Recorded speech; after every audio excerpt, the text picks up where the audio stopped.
a special edition of Stories of Brisco and Bradshaw. I'm Bradshaw, joined with a Chickasaw native and Hall of Famer, Mr. Gerald Brisco, and we got a whole group of Hall of Famers. Everybody's in the Hall of Fame, and the one that's not should be. We got will be. We got the guys from the nation, the guys who made it rock. Mr. Charles Wright, the Godfather, Mr. Ron Simmons, and Mr. D'lo Brown. Three wonderful human beings, three great guys. And guys, thanks for joining us on a special Nation of Domination show.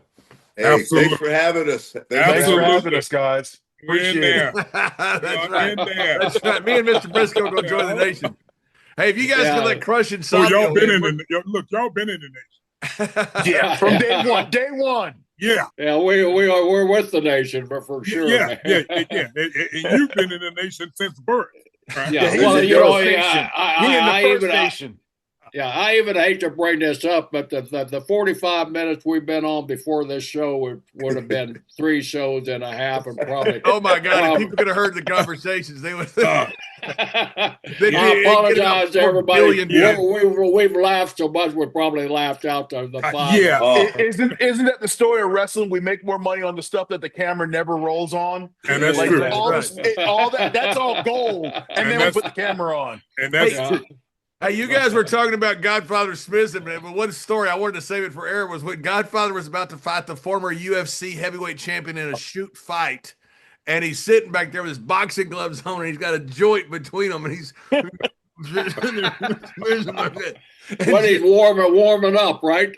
Oh yeah, Mr. Brisco comes up to me, he goes, "Have you seen Charles?" I said, "You don't want to know." He goes, "No, he's not." And I said, "Yes, yeah." He's about to fight a guy that won the freaking UFC when it had no rules. Yeah, John just said, "Tell him he's warming up." And I said, "Yeah, they'll know exactly what that means."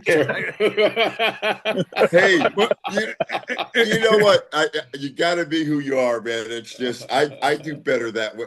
I can't explain it. I guess that probably wasn't the smartest thing to be doing. Hey, you did great. But you stuffed a bunch of takedowns. You did great.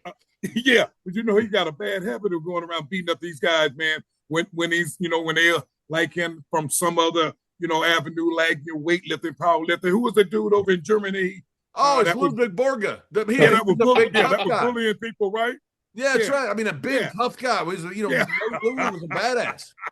And I'm sitting there. I think we're in Bremen, Germany. Bremen or Hanover is one of the northern towns, and I'm fit Finley at the bar, and I don't know Godfather. He's over there as maybe Papa Shango or I was Rocky Las Vegas. Oh wow, I don't forgot that one. No. I think I might have been Papa Shango. But anyway. But the dude was a bully, right? Yeah, Ludwig's over there having a beer, all jacked up and everything. Godfather walks in and goes, "I'm just fucking thanks." Like he slapped the shit out of it. I'm sitting there going, "Holy shit!" I'm going, "Wow." Yeah. And he said something. He was a racist. Yeah, he was like, he had a terrible reputation. Yeah, but he was in part of some, not KKK, but whatever they had where he's from, he was part of that. And he had said a swastika tattooed on I think it's called Nazi. Yeah. He said some stupid shit to me, and I reacted. Yeah, well, I would say you reacted. Yeah, well, his ass is picking cotton now. Yeah, he sure is. What was good was nothing else happened. Ludwig was a tough guy, but he didn't want to mess with Godfather. Yeah, Willie. Guys, and then there's Godfather. Yeah. Okay. I like Godfather. I tried it. The bear came out last week, so I tried to keep him away. Oh, man. Like I saw, keep the old man out. You try to keep that bear out. Oh yeah, man. A high Godfather's a better person. Believe me, much nicer, butter. We can vouch for that. Yeah, and just keep me smizzed up, and everything will be all right. Yeah. So what you're saying, Charles, if you have Godfather on any of your shows, or make sure you bring some good goodies before the show starts. Yeah, and bring goods, please. And that's another thing. Don't bring. Don't bring that straight stuff. Hey, listen, Jim. Don't bring it. Don't bring it. I've literally seen him. When they've given him something, right, and they think they're doing a great thing. Hey, Godfather, I got you covered, man. Here you go. He'll take it, take a whiff of it. Man, I don't want that shit. And throw it away. He will turn on them so fast. I got taken to wrestler's court one time because I brought him some bunk weed. I remember. And Yeah. And I remember bringing it to him because my boy had this fire weed the week before, and I'm like, oh, Godfather's gonna love this. So then, like the day before, I go over to my boy's house, I get it, and it is this garbage freaking weed. And man, I'm like, oh God. So I wrap it up, and then I take it, I knock on Godfather's hotel room and I hand it to him, and I could just tell by the look in his face I was screwed. Because he looked at it, he looked at me, goes, yeah, all right. And closed the door. And I was like, and then the next day, my ass was in court. Oh. My ass was in court the next day. Here you are, a young guy in the business. You're trying to get over the Godfather. So, I'm gonna bring some good stuff to him, and here you deliver what you think is good stuff, and he goes, yeah, thanks. I took him takes you to court the next day. I took him to court where Undertaker Taker was the Taker was the judge. And I took him to court for misrepresentation of the word chronic. Yes, sir. But I might have been young, but I knew how to get out of that because I went to the liquor store and bought the biggest bottle of Jack Daniels I could find. And I walked up to Taker and said, Your Honor, may I have a word with the judge? And he goes, yeah. And I just sat it on the table and walked away. And he goes, case dismissed. And that was it. So you brought him some 80s weed with the seeds and all that shit. No, this stuff was the stuff like from a Mexican garage that was in a trash can, and it was all dried Dude, I out. was so mad. D'Lo's right. I just shut the door. I was so mad, man, because I was expecting the fire. And D'Lo told me, I got the chronic, man. I got it, bro. He's got the best stuff, that man. He built it up like that. And the week before, I had stuff it was purple with veins running through it, and it had fur all over it. I'm like, Godfather's gonna love this. And then I get this stuff that looks like it's been like in a dehydrator. Dried apricots look better than this stuff. Wow. So Charles throws it over in the corner and leaves it there. Can you imagine the housekeeping crew coming in? Wow, look at this, man. They think it's the best stuff in the world. And they probably got high for a month off of that stuff. Oh, for sure. Oh, yeah. Then for the common man, that was good stuff. For Godfather, that's the stuff you sweep away and throw away. That's the stank at the bottom of the bag. I had a friend over my house a couple of days ago, right? And I'm like, he's like, he wanted to smoke. So I go, this stuff's not really that good, bro. I'm not really proud of it, but this and that, but that's all I got right now. And then he smells it and looks at it. He goes, are you crazy? He goes, I'm from LA and I can't even find stuff like this. He goes, you're joking, right? He's like, I'm like, no, I'm not joking. And he goes, dude, you got issues if you really think that this is bad. He goes, I can't even find stuff like this. Well, I don't know, man. Yeah, but he had no idea who he was dealing with. Here's the thing. I meant to tell you guys earlier. Here's the thing about me. It's not that. Yeah, you're crazy. That's what's except for that one time. Yeah. Except for that one time in the ring. It's not that I can outsmoke you. I can outlast you. And the more that I smoke, the more I can smoke. I can smoke a lot. So if you think you're gonna outlast me, you got some serious issues if you can outlast me. I've seen this man send Snoop Dogg home packing. Yeah. So if you can send Snoop Dogg home, then you can smoke. That's and it's sad. It's sad because I really have to smoke that much, and you guys know me. I really have to smoke that much to keep that bear motherfucker away because that dude. D'Lo, tell us about the Snoop Dogg deal. I mean, that's got to be a hilarious source. I was just in Chicago, man. I think you guys remember. That was Jesse Ventura was there that night. It was in the Allstate Arena, and we get there, and Snoop finds his way in, and then within 10 minutes, the entire bowl. The bottom bowl of the Allstate is lit up. Yeah. And that's exactly when Vince and Stephanie came out and Godfather's coming out and Godfather looks and goes, you know me. And Snoop, Godfather walks in the room and getting ready. You look in there, Snoop Dogg is like this. Gary, I don't believe you never heard about this. I can tell you what room it was in. It's a little locker room. It's right there. That's right.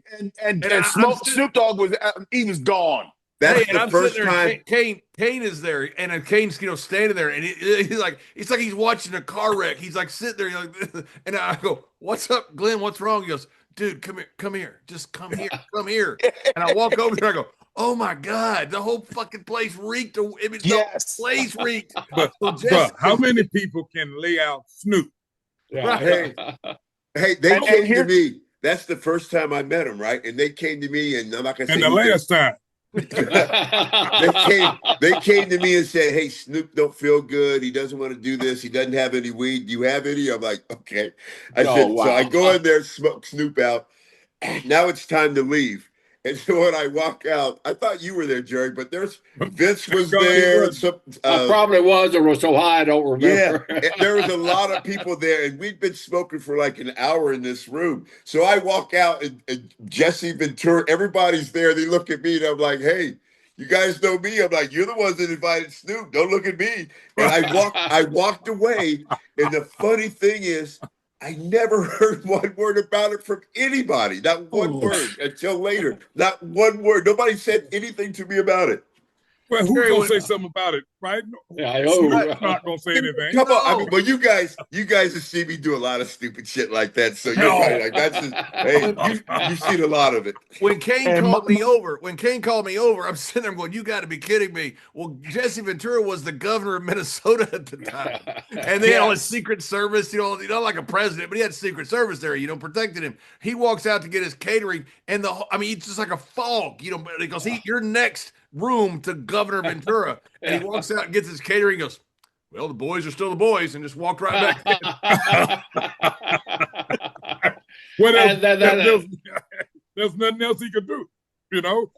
couldn't say anything. No, and that was way before vaping. I mean, these were the old joints. I mean, this Yeah. Yo, was this was blunts. This was big old things. Oh my Yeah. God. I don't believe they put up with me. You're in a class of your own, brother. Well, I'll take that. Amen I'll on take that. that. Everybody on this panel is a class of their own. Hey, Ron, Yeah, that's true. what about Winston-Salem when he walked up and Bear had come out because he didn't have any weed? Oh my God. And we're sitting there by the police, by the Winston-Salem police. This isn't that long ago. They're standing there. This is what, maybe 6 months ago? Oh yeah, Yeah. This wasn't back in the day. Even the police were in shock. What happened? Did I come down and I was probably in a bad mood, right? Every other word was an F word. You're mad at the world. You were mad at everything. We're going. What's wrong with you? I ain't got any weed. And so finally, somebody, I'm not going to say who, Gerald Brisco, gave you some weed. And you lit up a joint, and there's two cops that are standing on each side of it. on each side of you. You're like, and immediately you became this guy, the nice one.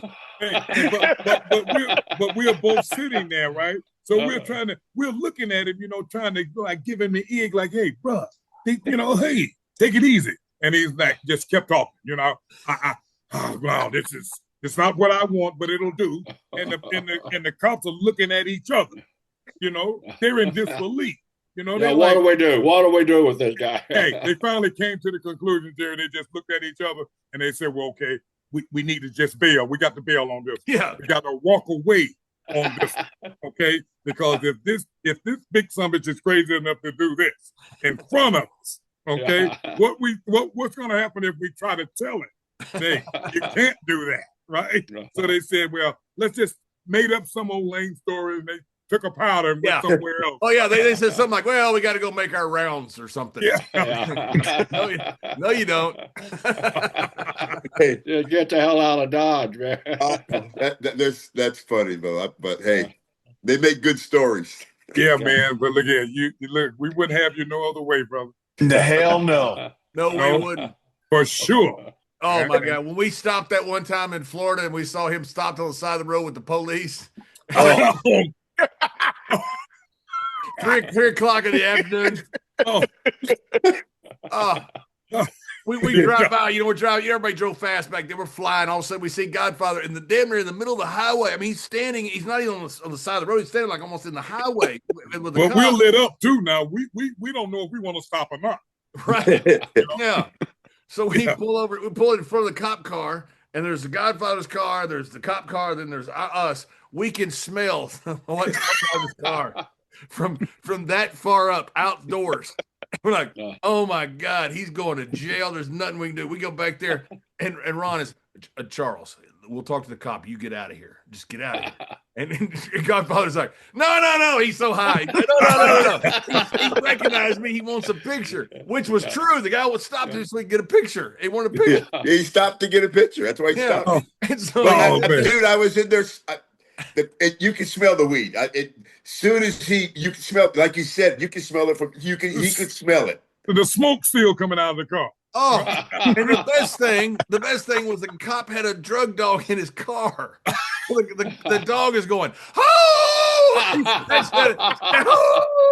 Scratching at the door. I mean, this dog has hit the mother freaking load. I mean, this dog is like, this is the greatest heist in the history of the world. I've got a freaking cartel's amount of weed in this. Yeah, the dog is thinking they're gonna pin a medal on me. Oh yeah. I'm gonna get a medal. I'm gonna get unlimited treats. Arrest this man. And the cop looks back at the dog and he goes, hey, even my dog recognizes you. Oh, God. Yeah. Man, I don't know how you do it, man.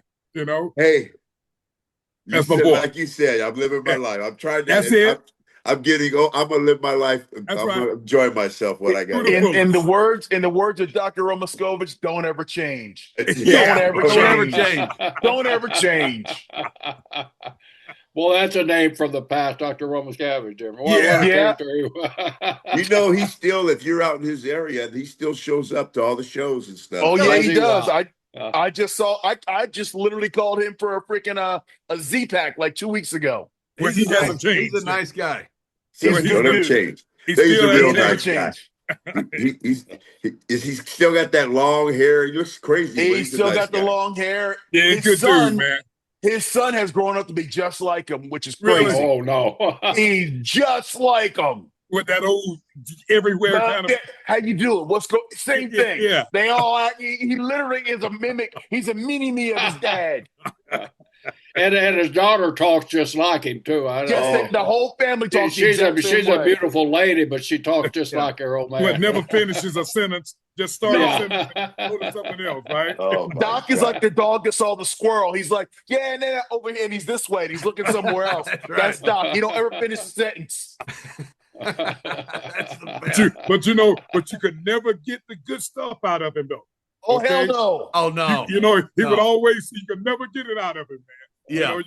You would ask him something, and he'd go, hey, yeah, Ronnie, but hey, did I ever tell you about, I said, no, doctor. I do. I would like for you, if you could, can I get some for the pain? Ronnie, I was telling you about that guy. You remember I told you, and I'm like, Doc, no, I don't want to know about that guy. What about the pain? Ronnie, did I ever tell you about this? And you just wind up walking away. So remember when he gave you like a whole bag of Tylenol freaking like free gifts? So we're like trying to get the hookup from Dr. Romascovich, which, by the way, he was not the hookup. And so we're like, hey, get some pain pills and something. And he goes, He brought a bag full of like Tylenol samples. From the hospital, from his office. Extra strength though, John. They were Tylenol extra strength though. That's what he was giving you, the good stuff there. Yeah, we're thinking we hit the mother load. And it was not stabbage, okay? Oh my God. No, man. For sure.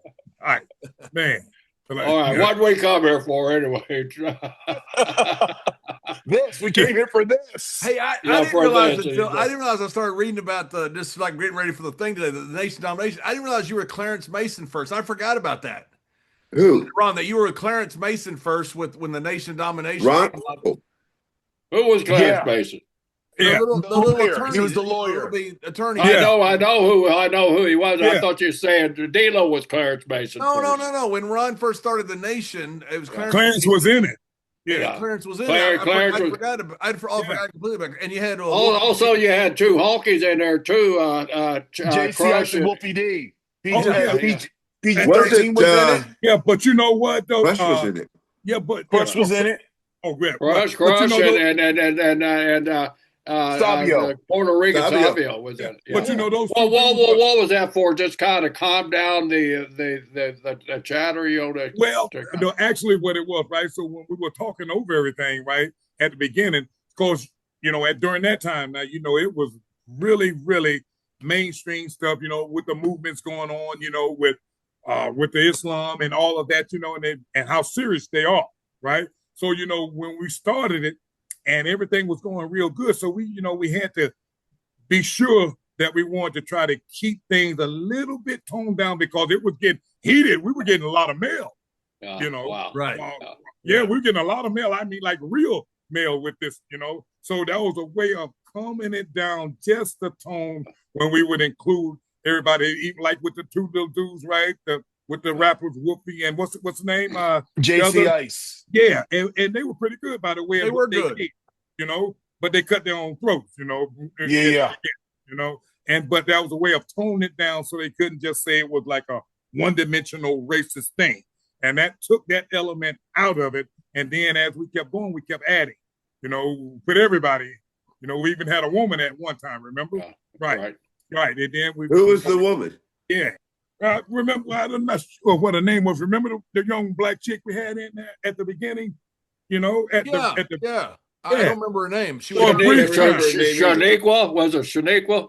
It had to be one of them, something. I don't think it was her though. Hopefully it wasn't her. But we had to try to encompass everybody, so they'll take that one-dimensional element out of it. So then, what can you say? You can't say it's a racist now because we've got Puerto Ricans, got white, got blacks. We had a woman in it, right? So and that took that element out of it. Right? Yeah. Ron, you had to be thrilled to death when Vince came to you about this suggestion of creating it, because you were a gladiator at the time. Farouk, you were right scored, and all of a sudden you go from that character into damn and the Nation. Tell us about that conversation. Listen. I would have, brother. I probably would have put on like look. You could have put me in like a clown outfit to get out there. Okay. With the red nose. Right? Hey, Ron, let me ask you a question.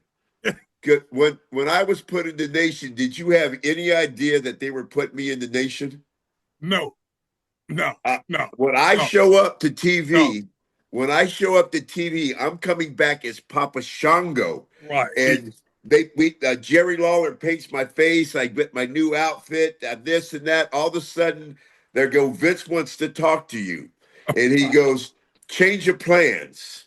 He goes, we're going to call you. We're going to put you in the Nation. We're going to call you Kama Mustafa. You and Ron Simmons are going to wrestle Undertaker in the handicap match, and you're going to go over. And I'm like, what? Yeah, and that's the first time I met you. That's right. And they didn't want to give nothing away. So that same time, right, when he called you in, right after that was when he told me. That was it. So the timing was the same for both of us, Yeah. You think that just something they came up with that day, Jerry? Well, I think it had that same element. No, they had already talked about this, bro. Right? Because when you look at it, they had to be sure when they were doing this, because when they were trying to mimic what would go on in the real Nation, and when you see the brothers standing around and how they would be, out on the streets, right? So now, who else fits that bill more than your big ass? Right? There was nobody else that could fit it better in that role. So if you'll notice how all of the roles that they got, right, fit everything. Now you take a look at you. Right, there you are representing that and be the same identity that you would see one of the brothers standing up that would be out in the real Nation of Islam, right, if they would like security. Then you take D'lo. Look, there's a brother that can swing. He's got the mindset. He looked the part, handled business, but could get down if he had to. Right. So, they were very creative when they came to picking. Yeah, they do. Yeah. So you were ready to shake that gladiator gimmick right away. Brother, listen. Hey, listen. I was already Hey, Jerry, I was already standing up in the office, taking it off as he was talking. I tell you, I follow a lot of things in my life and time. But when I remember sitting in a production meeting, we got Ron Simmons, and I always told you were one of my heroes. That you can't carry your bag into Tampa Stadium, hoping I get a free ticket to the Bennett games there. So they say Ron Simmons is coming. Oh, fantastic! We're making him a gladiator. I kind of look, and did I hear that right? You're going to make him what? Yeah, we're making him a gladiator. The toughest gladiator I know shit he will be. Hey. What's a Farouk? And I remember walking up to you in the hallway, and I think it's in Seattle, Washington. You're cutting a promo, and I'm sitting there listening. I said, man, listen to that man, promo. And then they cut off and introduced Farouk, a gladiator, tell the backstory. I just started shaking my head. I turned and walked away. No, this can't be Ron Simmons that I know. So I know you're ready to get out of that damn. Hey, look here, man. Look, my only thought was that listen, when the introductory to that, right? As I'm talking to Vince, right? So I'm like, hey, I'm a gladiator. Okay, all right. Now you ain't gonna sit in front of Vince and have all of this pleasure in front of you, like I don't know. Right, I don't want to do that. The hell with that, right? No. So I'm thinking in my mind, well, this might not be that bad. I can see the metal outfit now, the suit, right? And in my mind, I'm thinking, all the shining metal and the real Roman gladiator stuff, And I'm seeing, like I'm standing in the ring and as if, a nice lady taking it off of me, right. So I couldn't have been farther away from what it really was. Rod, do you have the blue helmet? No, man. Listen, I couldn't wait to get rid of that stuff. Okay. Well, you should be like what's that guy that fell through the wall there? You could sell that helmet every night at. That was Tugboat, wasn't it?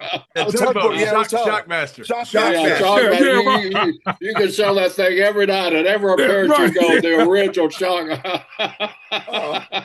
I've been in appearances with him, and he takes more pictures with the Shockmaster helmet on. He has the helmet with him. Yeah, you're right, man. And, what is it, John? What is it, John? He sells that every show he goes to. Every show he sells the original Shockmaster helmet at the end.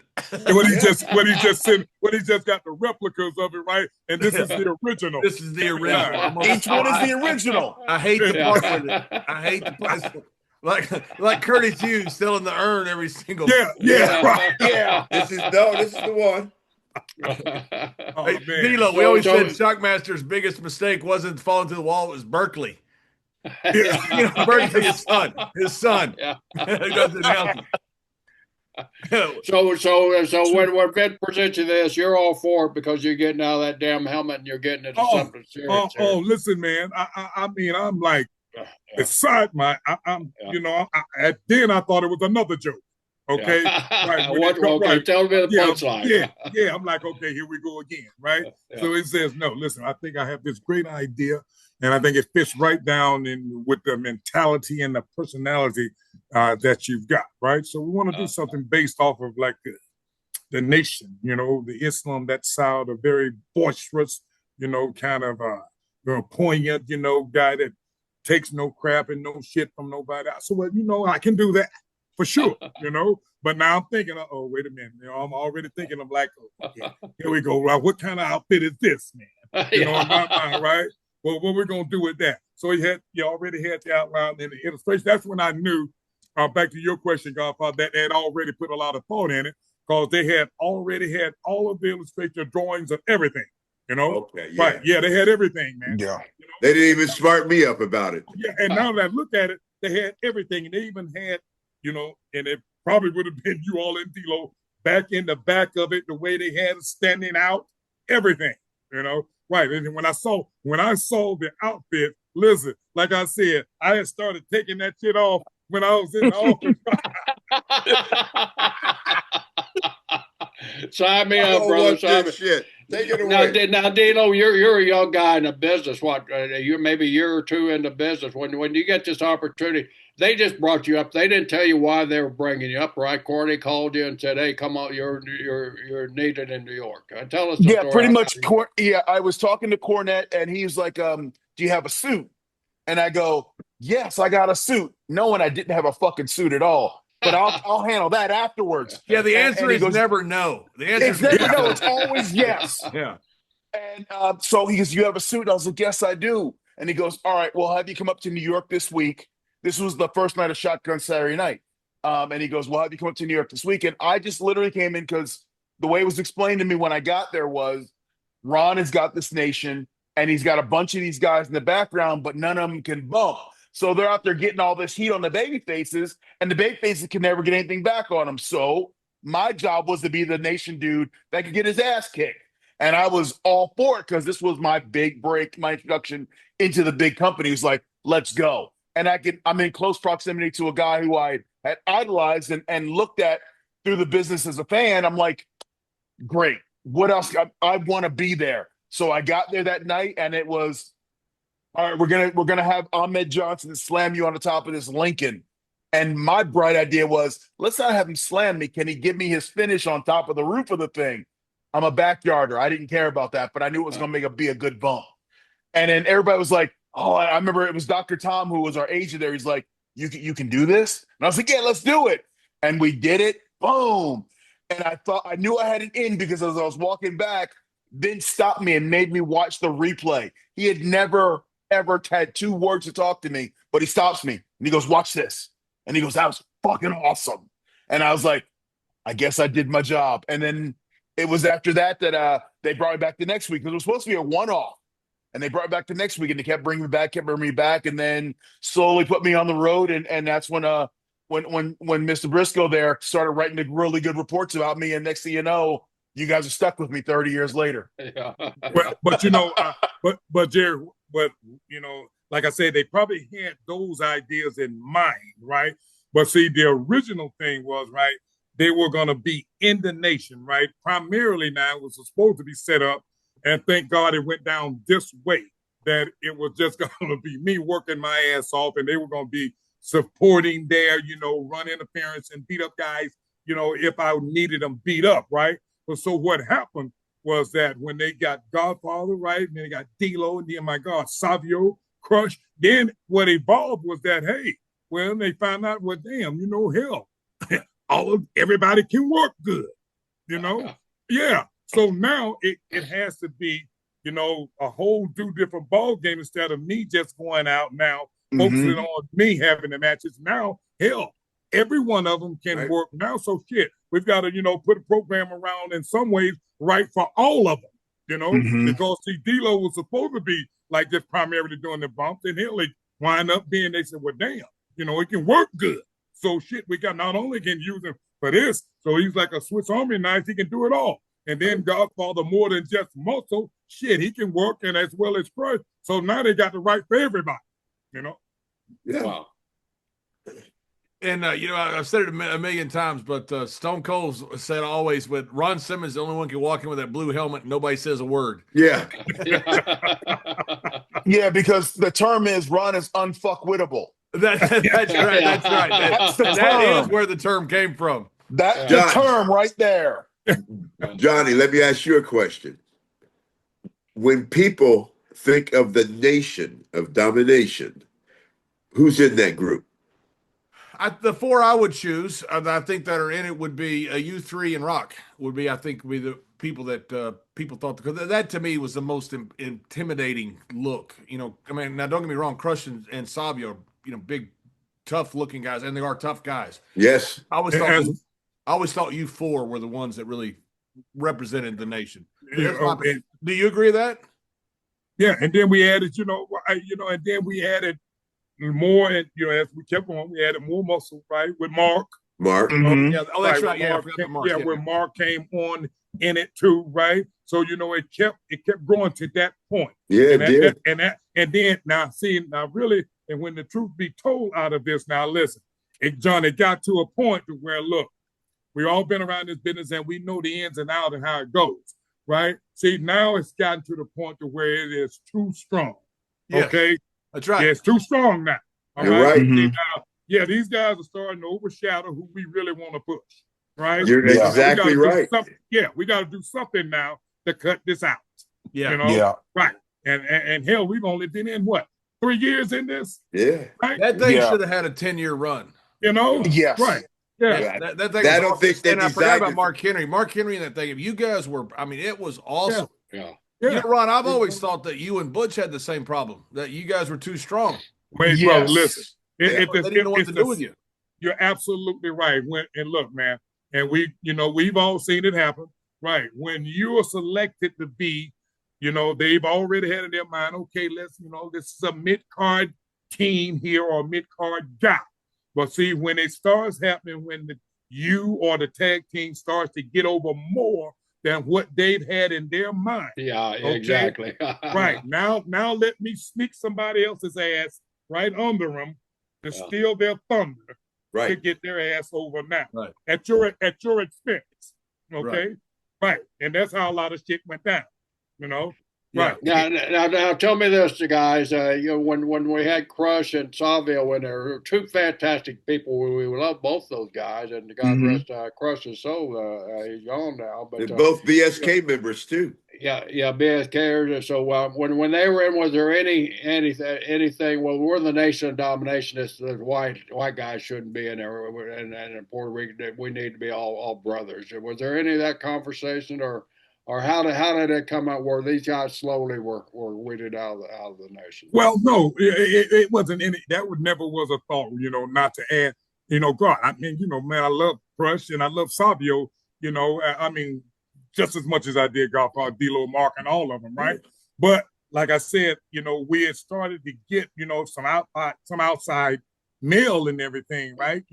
And this wasn't from black people. These were mostly from white people thinking that this was a racist. I remember that. That's what the big problem was. And wasn't the black folk, it was the white folk. And heaven forbid, on a fictional television show, people are mad about characters. Yeah, but you know what? You couldn't even start to explain to them, hey man, listen, this ain't real. Right. Yeah, they still didn't give a damn, right? So, but it was perfect timing when we sat down and said, listen, we're gonna have to do something, to kind of chill this so where they can't. And after we did that, when we put all inclusive, added something in there, all of it stopped. All the mail stopped because now, what do you say? You can't say nothing. Yeah. I always thought Mark Henry was a perfect addition to that group. Yeah, I did too. Because you're right off the Olympics, all that stuff. I mean, he was perfect. He was young. And he was in great shape at the time. He looked amazing. He looked like a killer. and he couldn't have come into a better situation. Okay. Yeah. As green as a stick of crayon when he comes in. But what better way to come in than surrounded by us? Ron, right. I remember you making him getting him in the ring and him wanting to tag out, and you say, no, you keep your ass out there and put some work in. You ain't gonna come in here and just slam somebody and tag out. You gonna get out there and work. Keep your ass out there. That's what Rob would tell him. That's good. You guys picked up his work rate real well, and that was well noted too. Yeah, well, but now listen. I think that the Nation provided cover. Same thing for me and for Rocky, where we were able to go out there and make mistakes and have Ron and Godfather correct us without falling flat on our face for the world to see. We were able to hide in there, and Ron could help us out, point us in the right direction, and we could learn. And that's what really upticked all of our work. Yeah, and the best thing about this, Jerry, and of course you've seen it all, man, throughout your career, is that, hey, how often and how many times would you have a faction of that many people to where everybody out of it went their own separate ways and were able to continue to have good careers in their own right? That's right. That don't happen that often. You know what I'm saying? I guess the only other group you could compare that to is probably DX, where each one of those guys. Right. Yeah. And you don't get that, man. Right. Yeah. That's the best part about it all. Right. And then see, that was the one thing that nobody could ever take that away from us, man. See that, hey, they could split us up, but listen, you could not stop all of us. Yeah. So you can take the shit away from us, okay? But hey, it's crazy when you think the Nation was the launching point. It wasn't the highlight for all of us. It was the launching point for everyone in the group, and that says a lot because the Nation was so over, and that was our lowest point. We all went higher after that. That doesn't happen. That never happens. And it was absolutely a launching pad for Rock. Okay. Oh, without a doubt. Oh, come on. Yeah. Absolutely. Okay. There is no Rocky or the final boss without his time in the Nation. Absolutely the launching pad. You know. And he portrayed us so well in his little series, didn't he? Oh yeah. Yeah. You know. Yeah. Wasn't the guy who played you shorter than me? The guy that played me was the guy that played me auditioned for the Viscera part. God rest Viscera. I'm not trying to be funny. God rest Viscera. So, but he tried for that, and they got another Viscera. So they made him Godfather because those, I guess, were only black guys that had tattoos. Well, thank God though they didn't have him smoking. That's what Charles, tell us about the heat outside the arena. I mean, inside the arena with the crowds there, always great reaction. But when you guys didn't have it always easy going to your hotels, leaving the arena, right, with your cars. Oh man, you always had to worry about that. Oh yeah, especially at that time. Man. This is really old school type heat that you guys were having. Yeah, it wasn't that 90s heat where, it's heat inside the arena. You leave the arena, you're a good old boy. When you guys left the arena, you had to watch your back all the time. Yeah, man. And we're riding together and we're showing up together. And we're hanging out. And we all had to ride as a group to watch each other's back to protect each other. Yeah, we had heat, man. Hey, that was when that was when, look, man, when you took pride in being a heel. Yeah. Okay. Yes. Yeah. Right. Yeah. I don't know what you call it today. You can take the H off it today. Okay. Yeah. No, we stayed heel, man. The way we talked to everything, man. We had that group had heat, serious heat. I know when you turned into rent-a-cars, the office got a few bills for the damage on those rent-a-cars by the fans leaving the arena, right? You guys had to fight your way out of the arena almost, right? It was that real, man, because I think it was myself, right? And I've told this story before, though, right? When we were doing, when we were in it, we were at the Rosemont, I believe it was, right? Godfather, we were at the Rosemont, and when they were having a conference. Yep. I was splitting a room with you, Ron. Yeah. And John was there, right? Because I had to call both of them. Who was I called? You or John, and one of them, right? They had to come save me. Yeah, I came down, and the whole Nation of Islam was there. Farrakhan's boys were there. Wow, wow. Godfather, you should have heard him. And Ron calls me middle of the day, and he goes, "Yeah, you ready to go?" And I said, "No, we're not leaving for whatever it was, a couple hours." He goes, Yeah, you're coming right down. And I said, "You need me to come down?" He goes, "Yeah." So I come down right away, and I look, they all got their, bow ties on, or the Nation of Islam, Farrakhan's boys. And Ron's in the middle of them. They want him to speak at their deal that night. And I'm like, oh my God. I'm standing there with my eyes all bugged out, right? Because I'm like, brother, you have got to get me out of this. Okay? Yeah. Godfather, I walk right up in front of every one of them, the most unwelcome guy in the freaking building. I walked up and I go, "Guys, I am so sorry, but Ron's got to go with me now. We got to get to the building." They just called me. I apologize for interrupting you guys, but I got to get him out of here now. And Ron was like, "No, we can go later. He's working. You know what I'm going?" I'm going, "Ron, I'm sorry. They just called me. We've got to go." Ron goes, "Oh, God, guys, I'm sorry about that." I'm like, holy shit. Hey, listen, we got out of there and ran to the car. Bro, I have listened now. That's the one time now that's an example of what we were speaking of, right? And that's a testament to what, how we were, putting ourselves over and into what we were doing. Right. Because listen, those guys were really into it, man. They wanted me to get up in front of the conference. That's right. And, and give a few words. What am I going to do? What am I going to get up there and say? Hey, listen, I just want y'all to know that this shit ain't real. This doesn't work, Ron knew Assalamu alaikum, and that was it. And that's a 4 segment. It's enough to get you in trouble. That's enough to That's not the same hotel that you and John almost tried to drive the car to Yes, visit. the same one. The same hotel he tried to drive through the window. Who tried to drive through the window, John? D'Lo, we're going to WrestleMania one morning, and we're out there in Chicago. And Godfather turns into the hotel. We're not saying nothing. We've been up late in Chicago, and so we're coming in. Godfather's driving up the freaking thing, drives right up on the curb. He's going to go through the window. We go, "Hey, stop!" And he looks around, backs off, goes around, drives, takes a left at the light, and turns. And nobody said a word. And Godfather goes, "Did you guys see me almost drive through that window?" No, we weren't in the car. Yeah, and now we, mind you, we're speechless because we know we're still trying to get our shit back together, because after we see what's happening, and we're both like looking at is this fool gonna stop? What the hell? Hey, what are you doing? He just calmly asks us, "Damn, did y'all see me, man? About the hell yeah, yeah, stop the car, man." Right. Remember in White Plains that time where he was on early? We'd come out there and he's got his shirt off and it's snowing, and he says the guys gave him a Russian, and you go, "Yeah, did they give you a roofie?" Yeah, they gave him. But we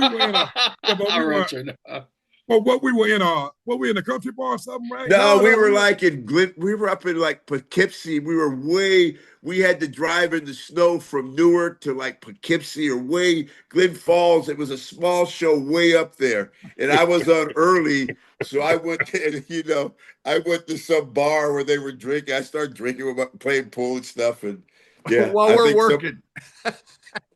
So I don't know. I think somebody gave me something. Hey, but that wasn't. What were we when he was doing was he doing the pimp gimmick then or was Papa Shango? I can't remember. I just remember because you asked about 335 pounds. Remember? Yeah. That little bar we was in, and we think somebody slipped some shit in on him, right? Yeah. And in the middle of everything, right? And everybody got off of the dance floor because they were scared of him. Yeah. When he told us, "Don't you guys get into a fight tonight? Whatever you do, get into a fight tonight." And the bouncer comes up to us and goes, "Would you talk to your buddy?" And we look at him, he's got his shirt off. He's 300-something pounds. He's out there just dancing. All them cowboys are sitting there waiting. Just, if he gets a little drunker, we're gonna jump him. Yeah. They'd have lost. They'd have lost if they'd have jumped him. Oh my God! They'd have lost. I think they asked Johnny. Yeah, Johnny's like, you go tell him. He ain't gonna listen to nobody right now. Yeah, I can't talk to him. We're like, no, man. You go tell him. And they're like, "Hey, he's your buddy, man." He's like, "Yes, he is, but we want you to tell him." Yeah, we want to watch. See what happens here. And he got the whole dance floor to himself. Oh, D'Lo, you should have seen it. Every cowboy in there was just sitting there eyeballing him. They're all around the dance floor, eyeballing him. Yeah, they're all too scared. My big old black ass out there, probably sweating and all. Big old. All of them holding the girl, right? You can see them holding the girl, and all of them looking at him. And John and I standing there. We're both sitting back, just standing there looking at him, right? And he's got his shirt twirling in right. Oh no. And they're all scared. They're all scared to death. Right? Oh my God! Lord help me. I'm not right, I guess. No, you're not. None of us are on this anyway. But hey, yeah, man. Yeah, but that night it was up in where it was. I think it was Arniestown up at White Plains. I think that's when he got the roofie or Russian, whatever it was. Because you asked him, Ron, you go, "What'd they give to you?" And you go, "Oh, they gave Russian or something." You go, "They were trying to knock you out and roll you." But they gave you a roofie. Yeah, but they couldn't. They couldn't knock you out. Jerry, he's standing and talking to us like he is now. They couldn't do it. They wanted to get him out of there, Jerry. So they slipped some in on him, right? Because they all were scared of him, right? And all the girls looking at him, big tattooed black ass standing up there, right? All of them, and they were jealous of him, so they tried to knock him out. But, but they couldn't knock him out. Right? They had no idea. Better men than them have tried to knock him out, man. Yeah.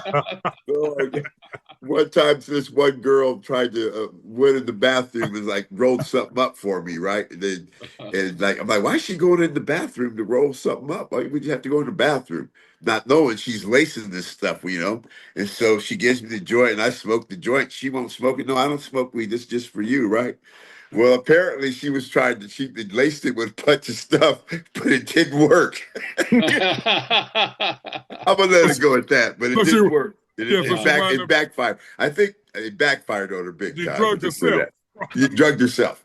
Probably the look of horror on her face when you didn't pass out, and she's looking at you like, "Oh my God, what have I got?" For whatever reason, I have a high tolerance for stuff like that. Really? No, I wonder why. Not you. Seriously. Hey, it shouldn't challenge me. We talked about it earlier. Why would you challenge me? Why would you? I don't care. I don't care who you are. Snoop. Yeah, we don't tell you about Snoop Dogg. Why would you challenge me? Yeah, I can't believe that Jerry of all people would challenge you. Jerry did. Yeah, I remember. Jerry, he challenged me twice. Yeah. And both times the Charles walked away with his hand up and me flat on my back.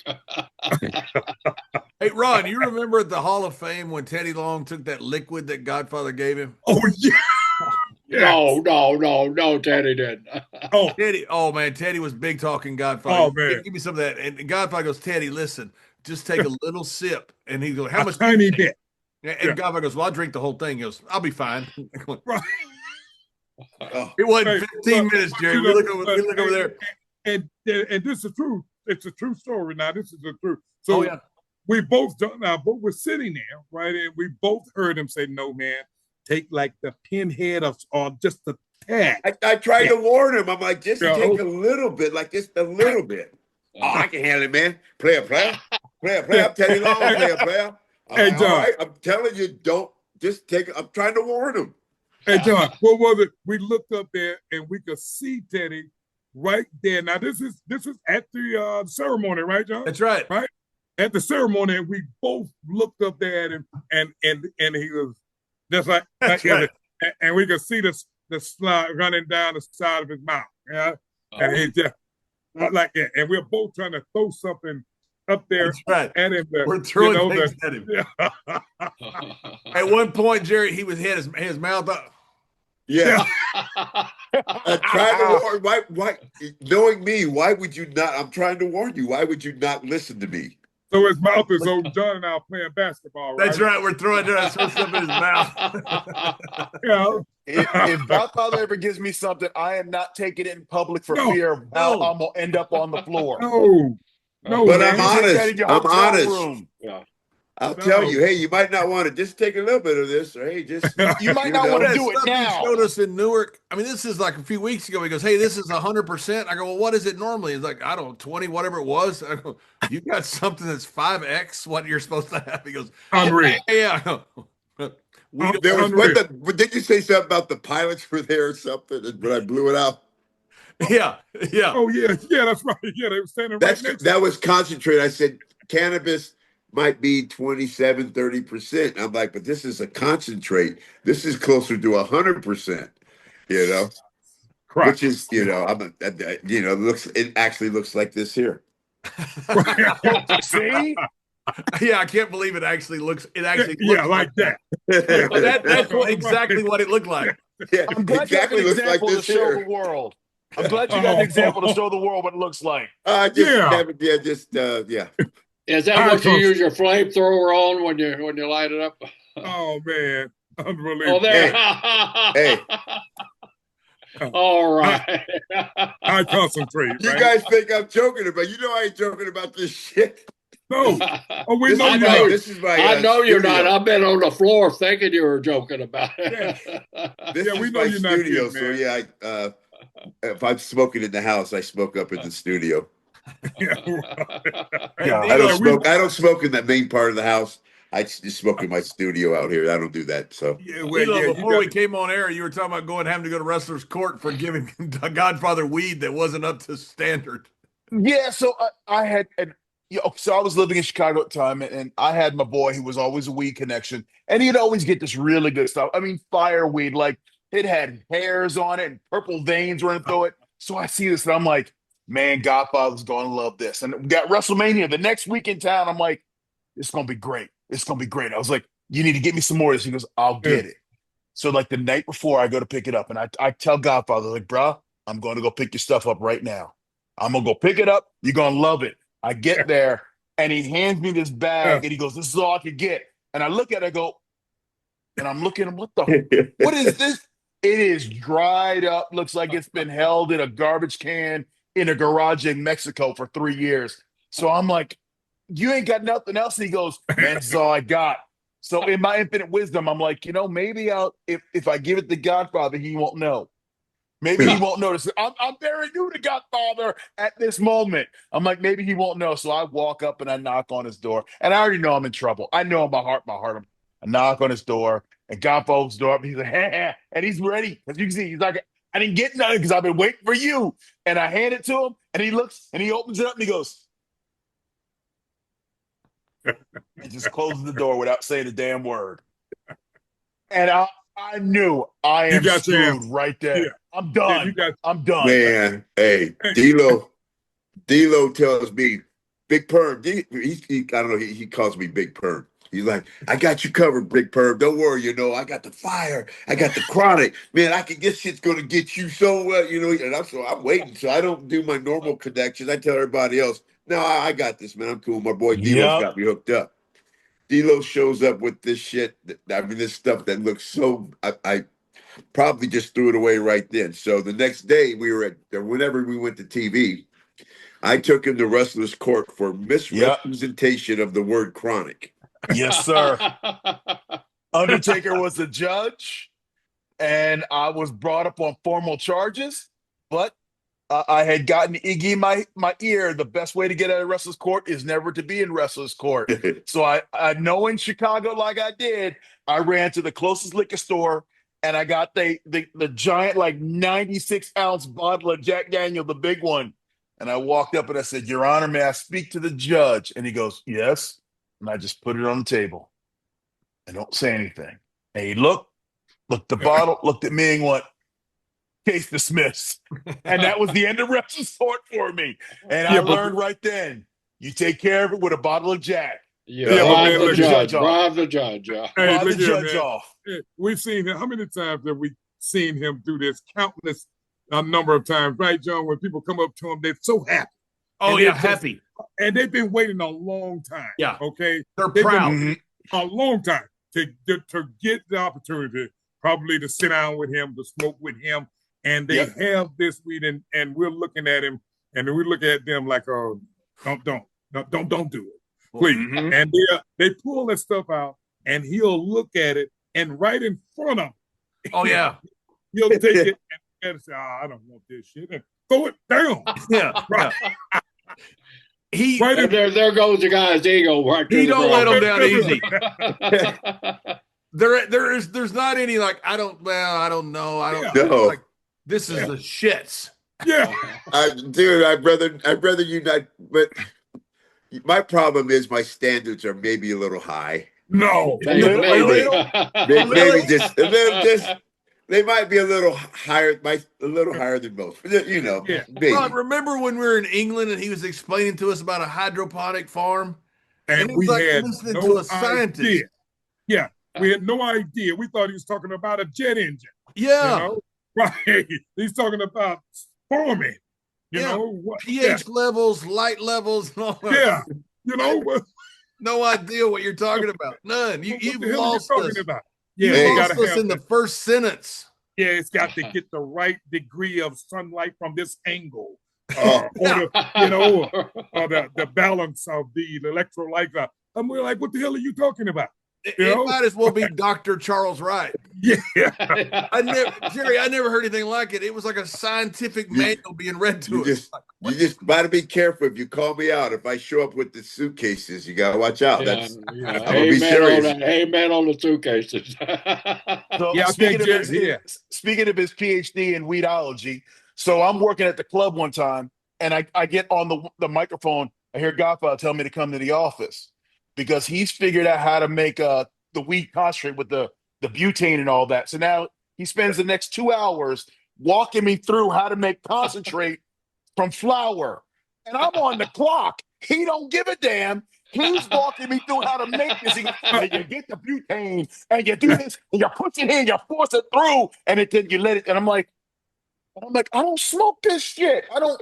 And he's making it, and he's walking me through it step by step by step, how to make this and how to farm it the right way. And I'm like, oh yeah, he's talking about how you impregnate, and I'm like, Yeah. yeah, I'm like, well, what are you, bro? Are you serious? Right? How you? And what the? I smoke at a level that you meet a lot of other people that smoke at that level. That's like playing golf with a better golfer or whatever. You learn shit real quick because I stuck with some of the biggest stoners in the world. Me and Ron are like Officer Dan in Forrest Gump. Yeah, he's explained all this shit to somebody, and like me and Ron are like for 2 hours we heard all this shit about impregnating and pH levels and stuff like that. It's so funny. There's not a story that doesn't involve me and marijuana or being high. yes. I'm like every story. I never hear a story like no Godfather was high. No, that motherfucker was high, or not trying to get high, or he was angry because he wasn't high, and we had to get him weed to stop him. I don't get angry. Okay. No. Okay. There was the Godfather. I'm this nice. Come on, get off that guy. As I start telling this story, everyone's going to chime in. There was this point for some reason. You decided you were going to go weed free and you were going to give up weed. And like the first week you were a little ornery. The second week you was downright cranky. By the third week, we was all out in the city trying to buy weed to bring it back to you to get you to smoke. Yeah. Oh yeah. We were trying to stop a mass murder. Yeah. Yes, because you could just tell, like someone would say hi to you, you'd be like, "Why you saying hi to me?" Like you just freaked out on him. Like, we need to get him high. So his withdrawal, he was turned into Charles Manson, basically. Oh. Yes, that's where we learned what the bear was. That's where we learned who Bear Keep was. the bear out. Keep the bear out. Like, why do they call you Bear? You're such a teddy bear. I'm like, we know now. We know. It's a long story. Hey, that's what. Now that's got the makings of a real movie right there, right? Big, giant, horrific teddy bear. Right? Don't get his smoke. Right. Because he'll become cocaine. He'll become Cocaine Bear. That movie. Cocaine Bear. I try to keep him. He doesn't. He came out this past weekend, but he very seldom. I mean, in the last 20 years or so, he don't come out too often. Ever since I've left ever since I became the Godfather. You guys are looking at me like, you lying motherfucker. Every time you don't have weed, he comes out. I don't believe you. I don't believe a word coming out of your mouth. Not a word, D'lo. No. I'm with you. No. You know who you're talking to, man? No. We're going through. You guys are looking at me like, who the hell's he talking to? We're going through customs in Canada, and the guy asks Godfather, goes, "Got anything illegal?" Godfather goes, "Only in my blood system, brother." What they told him, look, they didn't even check it. It's gone. Let's go, man. Let's go. If you went into customs, because back then they fucked with us bad. Remember how big bad? time? Yes. Big time. All me and Ron would do is get behind Godfather, because as soon as we walk through and that dog would fall over, me and Ron could have brought AK. They just wave us through, right? Oh, just walk right through. Just behind Godfather. You'll be all right. Yeah. Was there ever a time where you had any issues going through Charles? The thing is, I didn't carry anything on me, and I was never. But all my life, I've never been arrested, so I don't have no record. I've no nothing. So if you do check me out, I'm clean. Yeah, but see, that's the mark of a profession. Yeah, so they can't get me, and I never. See, that's a pro. Very, very good, Ron. Very good. I'll say I never traveled overseas. Yeah, that's a pro. I never traveled to other countries and stuff. Yeah, you need to just start giving courses on, hey, this is how you smoke. Okay. See, Godfather never carried it with him, but he had connections everywhere. I remember one time we landed in Boston. We get off the plane. We are at baggage claim. And Godfather goes, "Look what I got." And he got a bag, and like a fatty old bag. And I'm like, where the hell did you get that in the airport? In the airport. Where this thing is like it. It's hundreds of dollars worth of weed in 10 seconds. We just came through security. He got a bag. He got a ticket one time by camera, and he showed it to me and Ron. And he's sitting there as he's driving, like he just came through customs. He's sitting there smizzing at the camera. And they got him leaning over to the side, right? You can see it clearly. Just like that. He's clearly smizzing as he's coming out of the airport. I would have connections everywhere because people thought, it was cool. I had a lot of connections at rent-a-car places because you'd turn your rent-a-car back in and the guys would be like, damn, Godfather smells good in here. Hey, next time you're here, man, if you come through here, we got you. And it'd be like that, man. It was crazy. Well, you left so many bags in those rent-a-cars, they're probably thinking you're paying your back with your own weed. True. The most incredible thing I saw one time, I'm riding with Godfather, and he's like, yeah, I want to smoke. So I'm like, and I don't know how to roll a freaking joint up. He goes, hand my bag. Now, Godfather's driving at 80 miles an hour. He goes, hand my bag. He got one hand on the steering wheel. And I watch him single-handedly put together a blunt with one finger like this. In about 4 seconds, and he literally just puts these sprinkles, and he's like, and boom, didn't break stride, never dropped a mile per hour in the car, nothing, didn't swerve, put together a perfect joint, and it was like, and I'm sitting there watching this like Einstein is, solving relativity. I can't believe it. I'm like, what in the hell is? Boom, and he's still talking, and chewing on his tongue. Ron and hey, one time Johnny and Ron got me when they I would think we were in Boston and I was carrying something on me through the airport, and these two fools called me over. They're talking to a cop, a drug dog, and they called me, hey, Godfather, come over here, and I'm like. And they know I got something. They know that I have something on me, and I'm trying to keep walking. They're like, Godfather. I'm like, damn, motherfuckers, what are you doing? You know I got something on me. Tell that story. And then, it was a bomb dog, and so he asked the cop. I said, "Do bomb dogs smell drugs?" He goes, "No, they don't." So we know now that he can't bust the Godfather because the dog can't smell it, but Godfather doesn't know that. So we got this dog and this cop. And we're like, Godfather's walking by, and we know he's carrying. And so we go, hey, Godfather, we got a guy who wants to meet you. Like, y'all do it.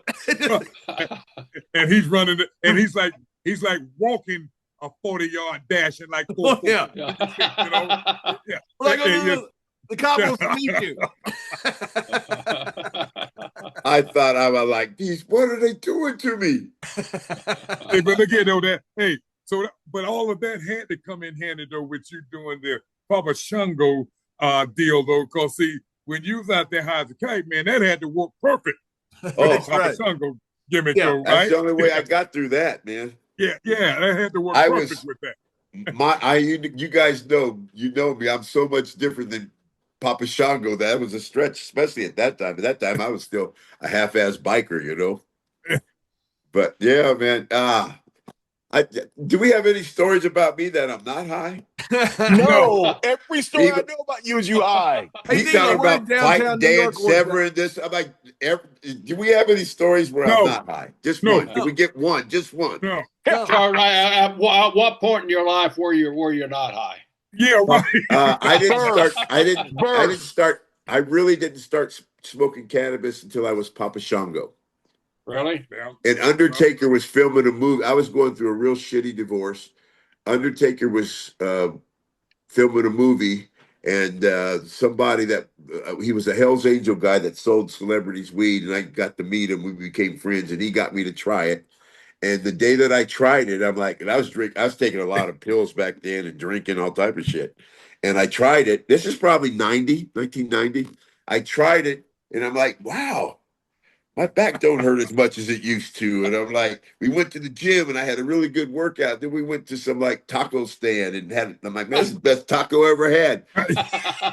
From that time on, I started smoking, and I started smoking with Be Real from Cypress Hill. So there you go. That's what happened. I never smoked bad weed. I started smoking the best LA weed you could start.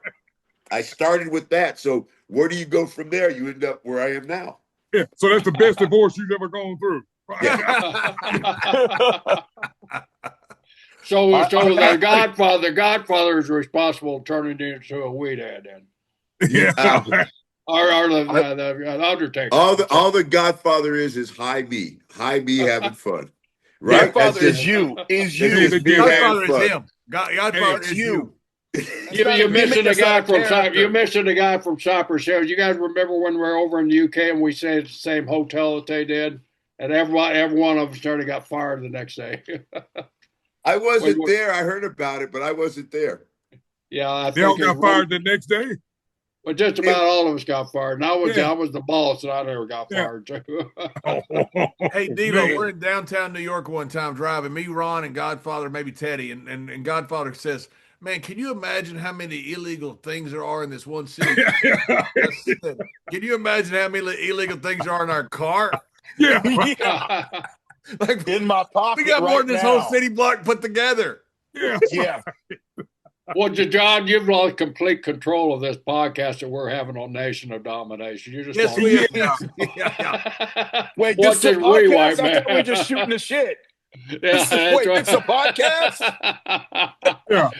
None of this will be air, guys. I promise you. No, it all will be because it's all great. Yeah. Hey, I've told Ron many times I got on Instagram just to follow Godfather. I'm on Instagram just to follow Godfather. I look at my Instagram. I've got like Summer Rae hooked me up on Instagram, put it on there for me, so I follow like her and Godfather, the only ones I follow, because she put me on there. I don't know how to. I don't know. That's my Instagram. What to say? Hey, you remember how we were keeping up with him, right, John? And we would tune in, right? And one day he's working out, pumping iron. Then the next day he's sitting behind the desk. He's got like 10 gnomes sitting in the front of him. The little white garden gnomes are just planted everywhere. We're like, well, what the hell is he doing now?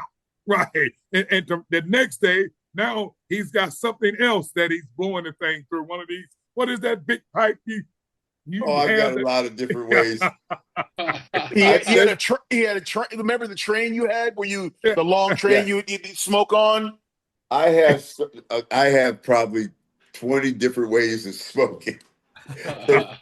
I mean, it's pretty. I've got issues. No.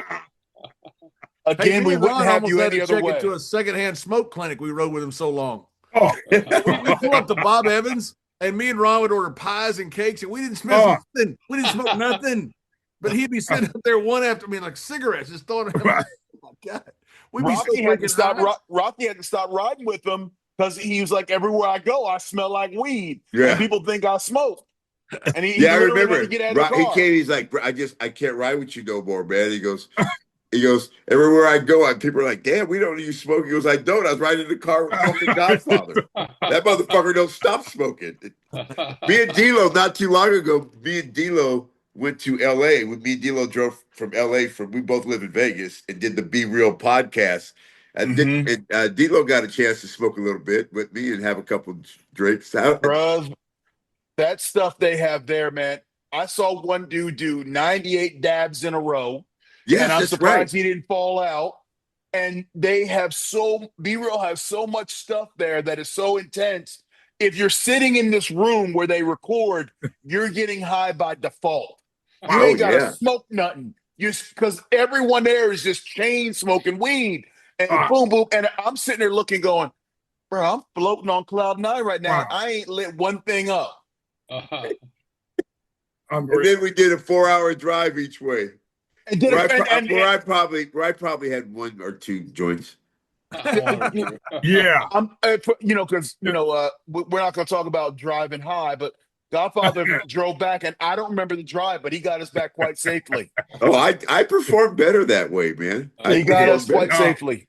We know. Yeah. We know. Yeah. And believe it or not, you're in a rare class by yourself, brother, because you're the only one that's safer when you are. Yeah. Yes. Much safer. I much safer.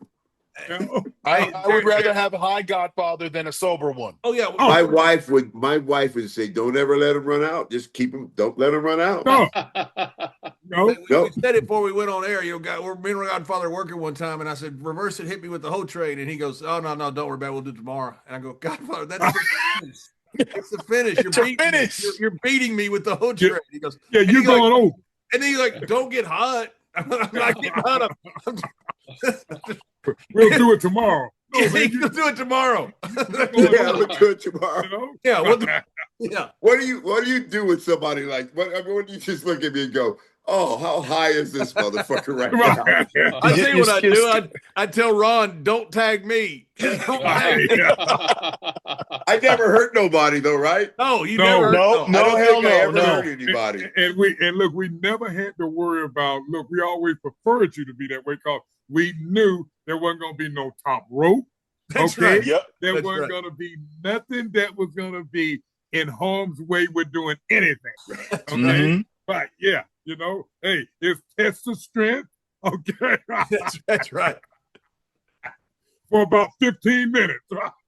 Oh my goodness. Back and was forth. running the ropes. I don't know what to say, man. Oh, Ron, when he was running the ropes and you yelled stop, and finally he stops and you go, "You tell me what you want to do," and he goes, Yeah. "I'm sorry, Ron, I'm high." And look, the only thing I could do was just break down laughing, right? I said, hey, we knew something was wrong. Okay. For whatever reason, I decided to start running the ropes. Yeah. I don't know why I'm high. Fuck, you're He's asking me to high. explain. I'm fucking high. And we're And just Ron, watching I'm him go back running and the forth ropes. like- I'm hitting the ropes. Ron finally goes, "Stop! Just stop!" You know, we're hearing this perspective from in the ring. I wonder what the fans were thinking as they're seeing this. Hey, but believe it or not, though, listen, you know, when I said stop, they realized, listen, okay, we're off script now. So after we stopped him, right? Hey, we got a little pop out of it. That's right, we did. We did. And he goes, "I'm sorry, Ron, I'm high." And the fans, I could hear him. Yeah, I'm like, Erupted. "Oh shit, I'm sorry, Ron. I'm high." Yeah, I was having fun. I should have told him, well, hey, but just take off. You know, keep going. Ron, you remember what he asked us one time? He goes, "Hey, you know," he's sitting in the back. He may or may not have had something to smoke. And he says, "You think I can go out there and say motherfunker?" And Yeah.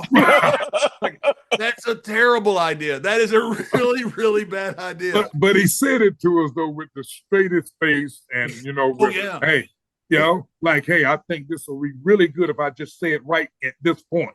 And we're like, no. I wish I would have listened that time you guys try to stop me from going in there talking to Vince. Oh yeah. Well, you want to be on TV? What'd he say? I'm over. I'm over. Yeah, I'm over. I found out what was that? Sorry, Charles. We're in my hometown in San Jose, California. The pimping gimmick is over like Rover, man. There's signs everywhere. It's over. At TV, you've been doing it. At TV, it has Godfather segment. It don't say that says Godfather segment, man. So I show up and I notice there ain't no Godfather segment. So I'm like, what's going on, man? This is I'm not on TV. And I'm like, I'm gonna go in there and tell Vince, put me on TV. I'm like, I said, "Ron, I ain't on TV. Don't you see all those signs out there? Don't you see all those people saying pimping ain't easy?" And Ron's like, "Well, I'll let Ron take it from there." Hey, listen, I think that what this thing has been going with you probably maybe 9 months or it was a hot day. It was really hot. Right. And so he walks in there, he got the cane here, and I recall he got the purple on, you know, he got the feather in the cap, and I'm talking about he got the strut going, everything. He walks in there, man, and that's when, you know, they had it posted on the wall where you can see the match. And he's going, no. Hey, the hell is this? Wait a minute. I'm not on Raw. Hey, where's Vince? Don't they know this thing's hot? You know? Right. That was his exact word. This thing's hot. Where's Vince? And he looked around and said, "Ron, what do you think, man? They don't have." I said, "Bro, listen to me. That might not be a good idea. Okay? No, man, this thing is hot. It's on fire. Look at all the signs. Can't you see the people? They love me. I'm the Godfather. I'm a pimp. I said, yeah, well, you are, but you might not be that pimp if you go in that office when you come out. So he said, no, forget it. So he knocks on the door, and Vince was busy, so he told you what, you had to wait like 5 minutes or something, right?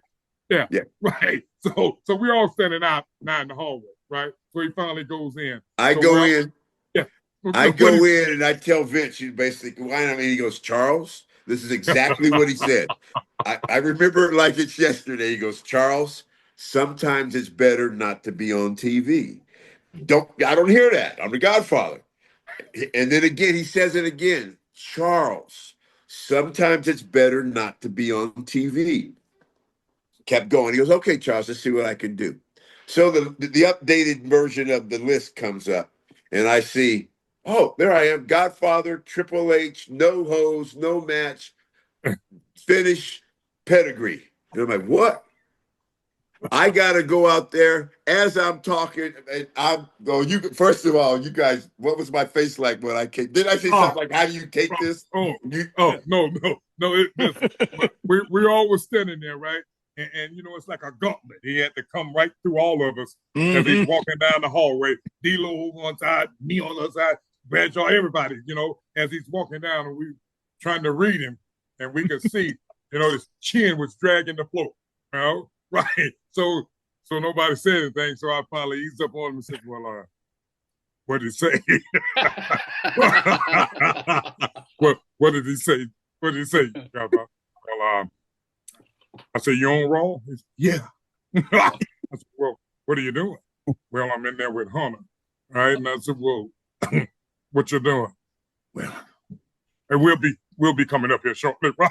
So he didn't tell us what the match was going to consist of, right? So we all standing at the gorilla waiting to see what happened. And before he even got in the ring, Hunter had hooked him with the pedigree. He didn't even make it. Ropes. Okay, what was it, about 6 seconds? Yes, I would just say and he boom, bam, boom, walked away.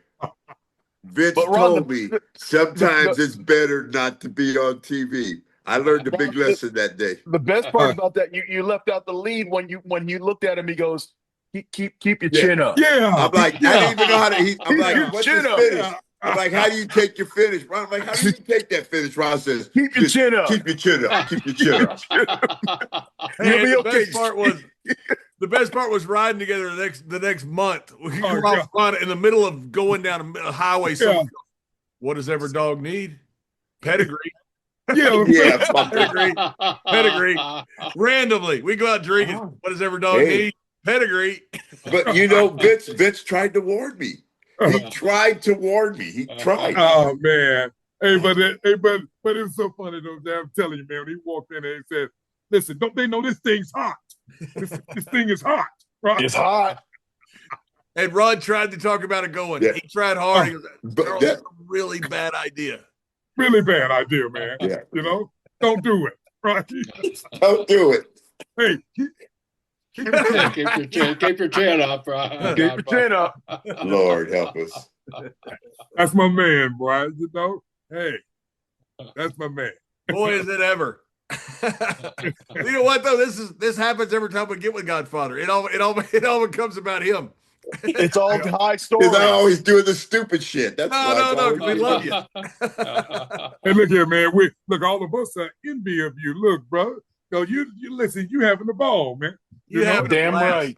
I'm telling you, I'm on Instagram just to follow you. I'm not kidding about that.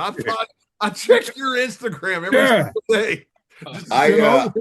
I try to at this point. I'll turn 65 this year, bro, and I'm going out swinging. I'm gonna go out enjoying life. I try to live a stress-free life and just enjoy life, and and hopefully, I stay high. Well, I don't think you got a problem with that. Oh my God! And the best thing about your deal is that, hey, you're your own advertisement. So everywhere you go, everybody's already waiting for you. Okay, so look how much money you save everywhere you go. Oh, it's crazy, man. It's funny. It's the funny thing is, people will. I mean, I'm not Snoop Dogg. I'm not Wiz Khalifa. I'm not these guys, but wherever I go, they just let me smoke. And no matter where it is, I can light up. And they just kind of, we were at the WW, Johnny, John was there, right? At that last thing where and Bubba Ray was there and I was back there catering, smoking. Don't you guys remember? Oh yeah, you talking about where? Well, I know what you're talking about, man. Yeah, when you were blowing the smoke all over Bubba and everything, right? Yeah, right in catering, and not one person said anything. They already know it's you, man. Nobody gonna say anything to you about that. That's you. You're 6'6" and weigh 300 pounds. Nobody's gonna say it. No, like, but they like a monster. And then they know that's just you, man.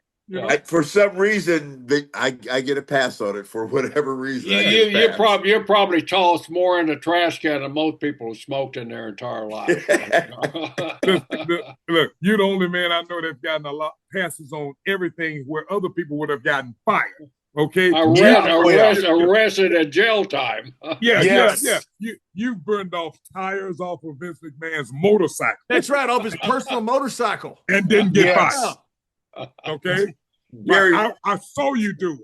You know, right. Vince told me, Charles, would you do that to your motorcycle? And I said no, and he said, well, why are you doing it to mine? The man got caught by the. I said, motorcycle. I said, oh, sorry, Vince. we were all just standing around him, right, John? He was like, hey, what you call it when you just you put the front tire of the motorcycle against the wall and you start the tire spinning, but you go through all the gears, so that tire just burning off a tire until it pops. And we can see Vince walking out, and we're all trying to give him, hey, get off, and he's still just swinging it back and forth, and he can't see nobody until the smoke clears, and there's Vince standing right next to him. Right now, when the smoke clears, now all of us are gone. We're leaving. We go everywhere. Oh, we're gone. Okay, like a bunch of cockroaches just scattered around. Hey, we're out of there. So now only person's left is Vince and Godfather. That's what he told you. You wouldn't do that to your own back, right, Godfather? That's it, man. Oh God, for whatever reason, people like me. Now they love you. They love you. They don't like you. They love you. They love you. I swear to you, I think you're more over now than you were when you were wrestling. It's crazy. Oh, hell yeah. People love the entertaining big guy. Yeah. Dude, it was so cool last night. Everywhere I go, people go, where's Godfather? Like, I keep you in my back pocket. Where's Godfather? I'm the old man that's still kind of cool. That's right. I appreciate the love, though, man. We were at the Cauliflower Hour. They roasted Mick Foley last night. I don't know when this airs, but it was pretty cool, man, because they would announce different people and the crowd would give a half-assed standing ovation or what, And one of the biggest ones, of course, Mick Foley, but the second biggest one is when I went out, everybody out there stood up, man. And I mean, that's pretty damn cool, man. People love you that way, man. And I really appreciate it. I'm humble over it, but that was really cool, man, because everybody stood up for the Godfather. So that was cool. And I think that, more than anything, though, you're probably not giving yourself enough credit in this regard. Hey, it's not only, a thing of you being the person you are. I think that's a testament to what the people have seen of you in the past. Right. And your work, your work and what they've enjoyed, what you've done over the years, man. I don't think you're aware of your body of work. Well, that's right. Yeah, you got a bunch of gimmicks over. I mean, you got every single gimmick you'd had got over. Exactly. You've been on people's TV screens for 40 years. That's right. In a position where they love you. Hey, and you know what people love about it now? He wasn't playing a character. No, it's him. Exactly. He is the Godfather. Exactly. Great point. Yes, him. That's when he got over the most. That was that's just him being him. Yes, when you got over the most is when you put the hat on and you came out there. That's right. The Godfather after the whole training. That was you, and everyone could see you smiling and having a great time. Yeah. That's when they truly embrace you. Is when you just were you. Yeah, I appreciate it. Yeah, and that's exactly what it is, you know. But I Right. still ain't heard. I still ain't heard a story about me when I'm not smoking.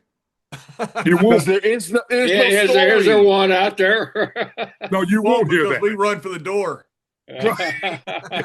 No, Hey, no, you'll back never hear onto that. it real quick. Back to the nation. I hear you and Ahmed took some pictures together, Mr. Simmons. Yeah, you know what, man? Listen, you know, I'm sitting there, right, and I'm like you. Now, a little bit of this, I'm resonating with me what you just said, right? Yeah, I'm like, you know what? My brother had a lot of shortcomings. We all know that, right? But I'm like, you know, hey, and the way things have been going with us as in our own fraternity, I like to put it, right? You know, it's kind of short with us at this point, the way we're dropping out. So hey, why not? Let me let this brother off the hook, man, and let him know. Look, we ain't hating on you like that. You know, hey, whatever's been done is in the past and everything. Let's let it go. You know. I like to hear that, man. I was glad. I was good to see that. Cool. Yeah, you know what I'm saying? So, you know, cause look, things are just getting like you just said. You know, we're getting up there in age. So look, Yeah, man. hey, Every day we're losing us. Yeah. I'm glad you brought him up. D'Lo, a lot of people hear about the story. I mean, here you are. I mean, I'm Oh, going Lord. back, and you're still a young guy in the business, and you're taking on one of these guys that's been brought in to be a superstar. And you got to stand up for yourself. You got to stand up for your group, and you tear into this guy. I mean, that took a lot of gumption on your part as a rookie, as a young guy. But then you have to be a man at some time. Tell us what would people want to hear a little bit about that story. Just tell us And briefly. I'll tell you from my perspective, and Ron and Godfather do a better job because they saw it. But it was a night we were sitting there, and Ahmed was wrestling Rocky, and they were going at it because Ahmed had a very abrasive way of trying to handle stuff and do Yeah. stuff, Yeah, he was and confused back then. and he didn't quite have a grasp what was going on. That's no fault of his own. He just didn't have a grasp. And he wanted to do some things with Rocky, like in the first 2 minutes match, and Rocky's like, nah, I ain't gonna do that. And it got heated. Like it got heated where they were arguing. And it got to the point where Ahmed goes, you know, he's mumbling and he goes, I'm gonna moke your ass. And everyone in the room was like, what did he say? Moke? And he go, yeah, and then he says it again. Right, I'm gonna moke your ass. And as you said, we're grown ass men in the back, and we're not gonna be taken like that. So I go, bro, let's just have a match, and nobody go moke nobody. At that point, I'm being a smart ass, you know. And so you could see his eyes light up. And so he tells Rocky, he's like, you know, we gonna talk later. And he looks at me and goes, don't you ever talk to me like that again. And I stood up for myself and said, no one's gonna talk to me like that. Like my dad is not here, and he wouldn't even talk to me like that. So whatever how I said.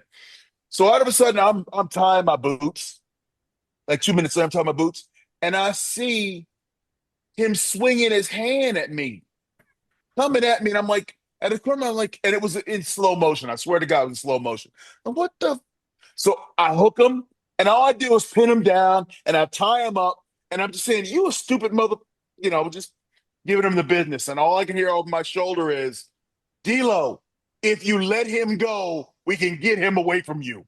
And that was Ron and Godfather behind I just me. remember saying, you had him hooked. Yeah. And I remember just saying, D'Lo, let him up, man. Come on, D'Lo, let him up. Just let him up.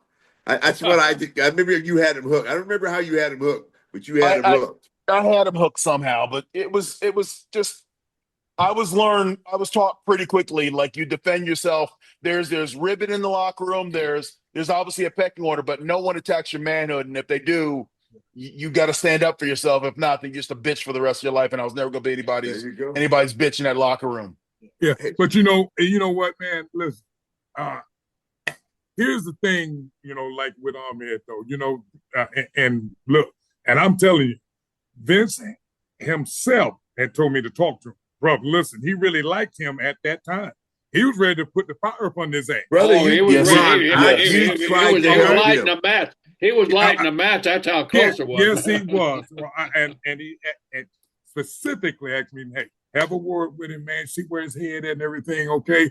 And we all seen it happen, and listen, it can happen to any of us at that time if we're not ready for it, right? if you're not ready for it and it shoots to your head, you're gonna make some real fucked up decisions. Yeah, okay? yes. And and that can happen to any of them.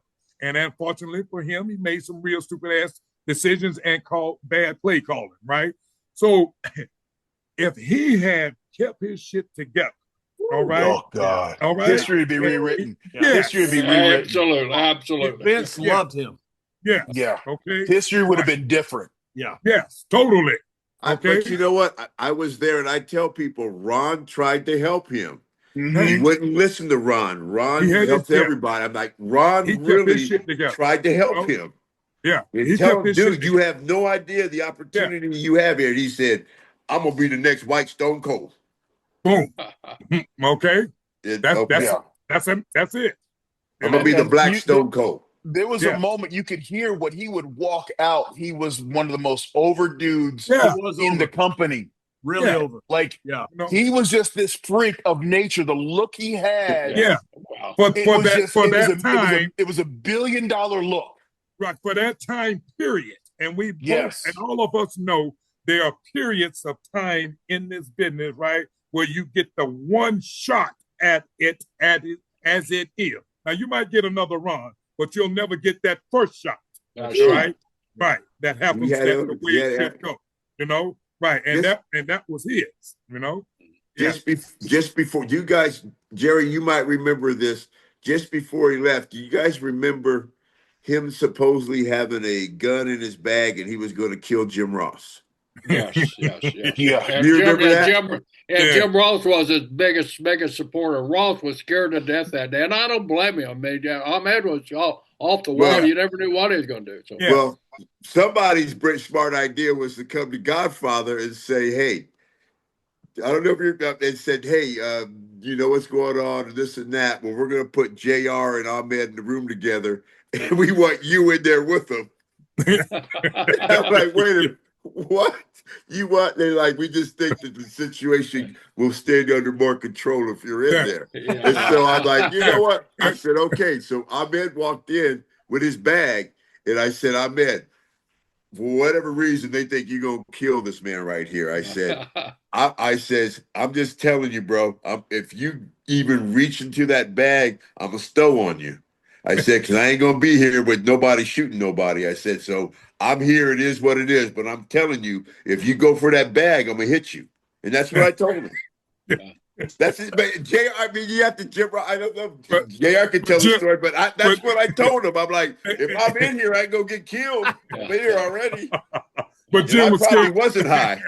But Jim was scared to death, right? Yeah. If you ever get a chance, I think Jim told the story on his podcast, but But they asked me to go in there. Yeah, I remember that. Wow. You know, I think all of us, we can all sit here and think of this is the biggest insult you could ever have in the business is wasted opportunity and potential. And what you're never promised an opportunity in this industry.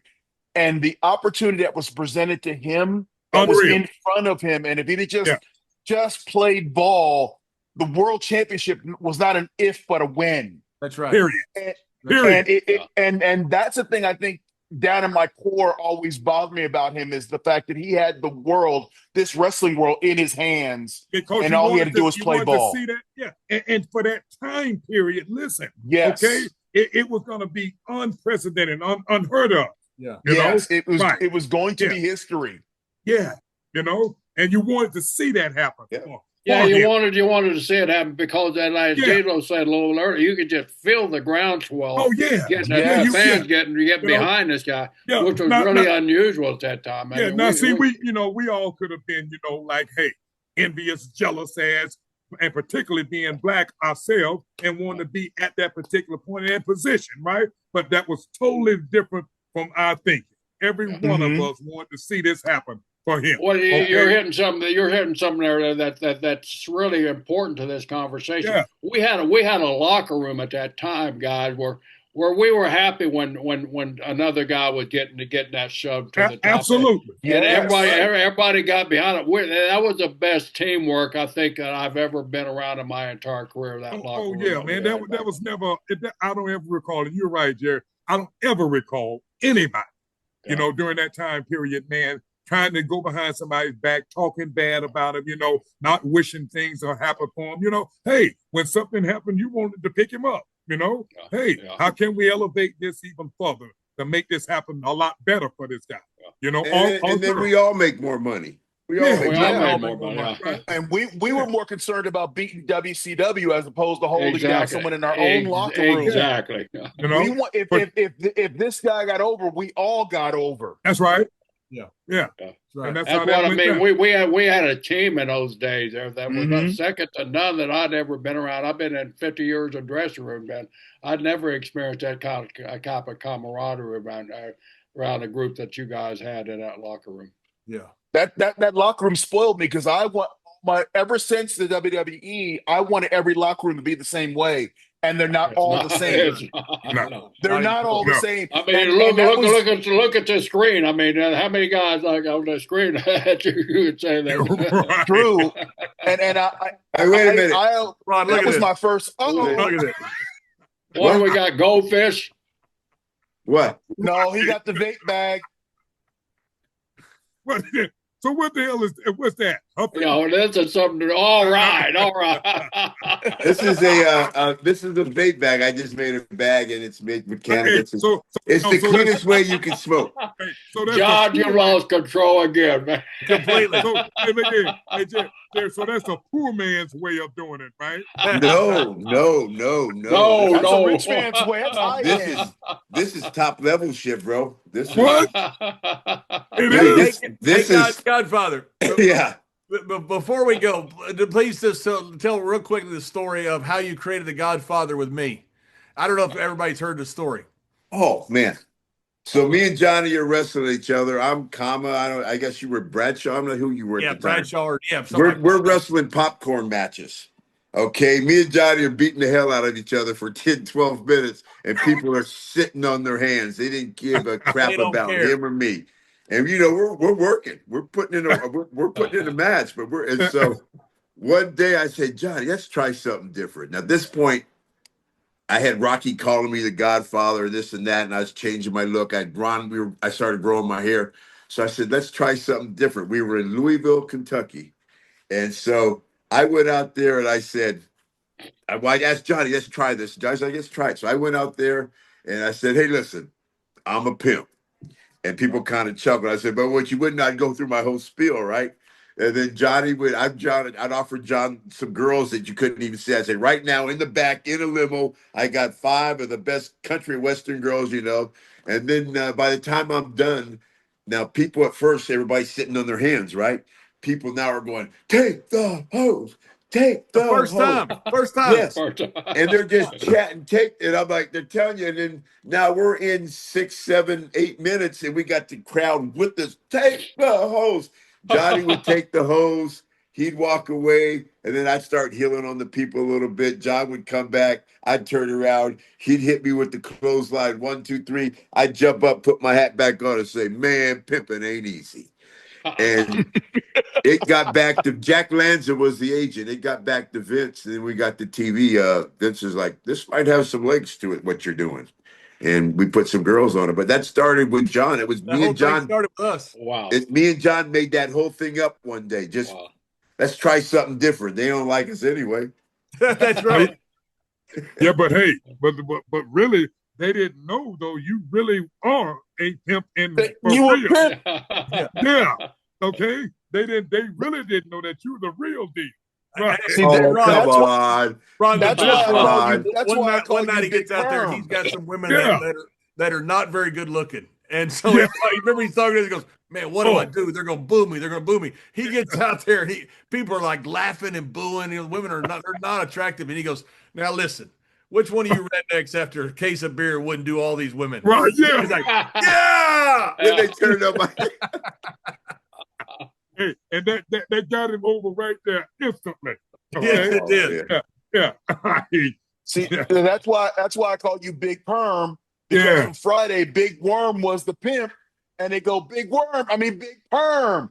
And that's why I've always called you Big Perm, because you was a pimp long before you was a pimp. Yes, right, because the pimp had the perm. That's right. Yep, big Perm. He had that big perm. Oh, come on. I'm not a pimp. I don't. Come a on. real lie. That's right. No, not me. No, Hey, well, It ain't guys, easy. we were going to talk about the nation, and we did a bunch, but Yeah, we why did. don't we We tell you did. about The nation. Godfather, which is our favorite topic. Yes. So, guys, Pimpin' ain't easy. Pimpin' ain't you easy, know, man. and we just scratched the surface of even talking oh, about that's right. him. There's thousands of more stories. Yes, sir. And this was the best reunion I've ever been to in my life, guys. Thanks Yes. a lot. Thanks, guys. Oh, Thank Oh, you, man. guys. Love All you right. guys.